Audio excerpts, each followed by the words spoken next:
আসসালামু আলাইকুম। আমি বর্তমানে একটি ফ্রিল্যান্সিং কোর্স করতেছি এবং আপনারা অনেকেই কৌতূহলবশত আমাকে জিজ্ঞাসা করছেন যে আসলে এই কোর্সটা কী রকমের কী এবং কখন থেকে শুরু করা যাবে, আবার কবে সার্কুলার দিবে। তো আজকে আমাদের পটুয়াখালী ব্রাঞ্চ থেকে আজকেই সার্কুলার দিয়েছে। আমি সার্কুলারের লিঙ্কটা আমার কমেন্টে দিয়ে দিব, আপনারা একটু দেখে নিন আবেদনের যোগ্যতা এবং কতটুকু কী সব কিছুই আর কি, লোকেশন। আমি আজকে আপনাদের বলবো যে এই কোর্সটা করার সুবিধা এবং অসুবিধা। সুবিধা আমরা সবসময় শুনে থাকি, কিন্তু অসুবিধা আমরা শুনি না বললেই চলে। কিন্তু আমি নিজে 1.5 মাস যাবৎ এই কোর্সটা করতেছি, সুতরাং আমি জানি যে আসলে অসুবিধা কী কী আছে। তো প্রথমে বলি সুবিধার কথা। কোর্সটা করা শুরু করলে আপনি প্রতিনিয়ত 200 টাকা করে যাতায়াত ভাড়া এবং সকালে 2টা পরোটা, ডিম ভাজি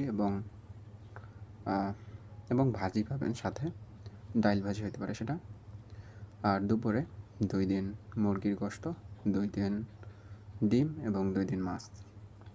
মাঝে মাঝে পোলাও এবং খিচুড়িও মাঝে মধ্যে দেয়। আর বিকালে 4টার দিকে একটা বিস্কুট এবং 1 কাপ চা। চা যদিও নিজের বানাই খেতে হয়।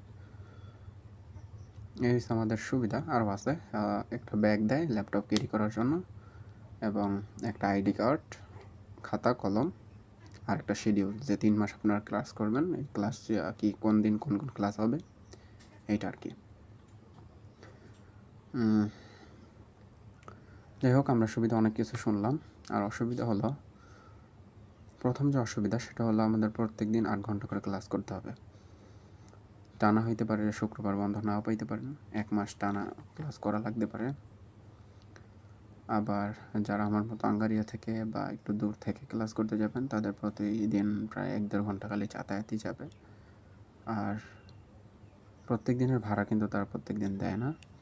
মোটামুটি কোর্স শেষ 3 মাস পর, শেষ হওয়ার পর আবার 1 মাস সময় নেয়, 1.5 মাস সময় নেয় টাকা দেওয়ার জন্য। প্রতিদিনের 200 টাকা করে হিসাব করে তারা টাকাটা দিয়ে দেয়। আর হইল, আপনি যে কদিন বন্ধ দিবেন ওই কদিন টাকা মাইনাস চলে যাবে।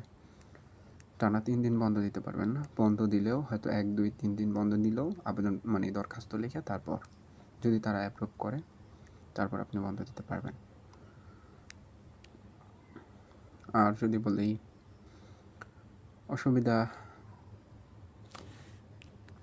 এখন আসি তাদের জন্য ক্লাসটা করা উচিত যারা একেবারে এখন কোনো কাজ নাই, বসে বসে আছেন, সব পড়াশোনা শেষ করে ফেলছেন, এখন আর পড়াশোনা নিয়ে অতটা চাপ নাই, প্রত্যেক দিন 8-10 ঘন্টা সময় দিতে পারবেন, তাদের জন্য এই কোর্সটা করা ভালো। আর যাদের একাডেমিক পড়াশোনা আছে এবং বিভিন্ন সময় কলেজে যাইতে হবে, তাদের জন্য এই কোর্সটা একেবারেই না। কারণ আপনার প্রতিনিয়ত 8 ঘন্টা করে সময় এখানে দিতে হবে, একাডেমিক কোনো প্রকার সময় আপনি দিতে পারবেন। হয়তো রাত্রে এসে পড়াশোনা করতে পারবেন, কিন্তু কলেজে কোনো প্রকারই যাইতে পারবেন না। ছুটি লাগলে হয়তো সিআরের কাছে বলে, যে ক্লাস রিপ্রেজেন্টেটিভ আছে, তার কাছে বলে হয়তো হাফ বেলার ছুটি নিতে পারেন সপ্তাহে 1 দিন।